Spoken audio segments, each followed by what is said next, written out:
Hey guys, and welcome along to another Destiny 2 video, and in this one we're going to have a look at what Xur has bought for us. And this week he can be found on Titan by the Rig. So as ever, if you guys do enjoy this video, please give it a like rating and subscribe so you don't miss any future content. Okay, so let's head to the Rig landing zone and have a look at what he has this week and if any of it is worth buying. So let's start then with the weapon, which is the Hard Light, the returning Destiny 1 auto rifle. This one really isn't one of the best auto rifles out there, but if you haven't already got it, I'd say it's probably worth picking it up.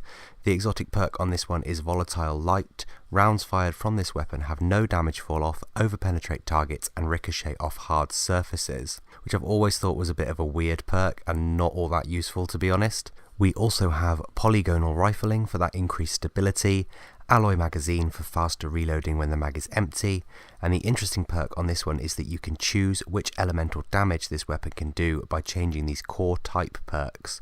So you can choose whether you want this weapon as Arc, Solar or Void, and you can change that whenever you want to, which will obviously prove useful in the Nightfall events that have the Prism modifier where damage elements rotate around, and you can obviously jump into the menu and swap the damage type of this weapon to match for that extra damage.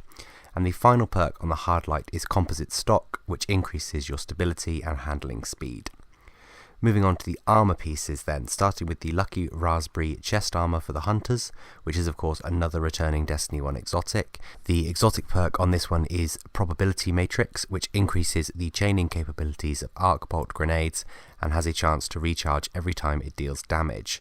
And the other perks are either Plasteel Reinforcement mod for increased resilience or Restorative mod for increased health recovery. Next up we have the Synthocept Titan Gauntlets. The exotic perk on these is Biotic Enhancements, increased melee lunge range and improved melee damage when surrounded. And like the Lucky Raspberry, the other perks are either Plasteel Reinforcement mod for increased resilience or Restorative mod for health recovery.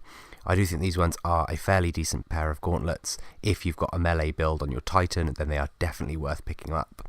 And finally, we have the Karnstein Armlets for the Warlocks. The exotic perk on these gauntlets is Vampire's Caress. Melee attacks grant health, recovery, and melee, grenade, and class ability energy. The other perks here are either Mobility Enhancement mod for increased mobility or Plasteel Reinforcement mod for increased resilience. So just like the Synthocepts, if you're running a melee build, then these are super useful and again definitely worth picking up. So that's all that Xur has got this week. I'd say the Synthocepts and the Karnstein Armlets are worth picking up. The Lucky Raspberry and the Hard Light are probably not worth getting unless of course you need to complete your exotic collection. So that's all I've got for you guys today. If you enjoyed the video, please give it a like rating and subscribe so you don't miss any future content, and I will see you guys again soon.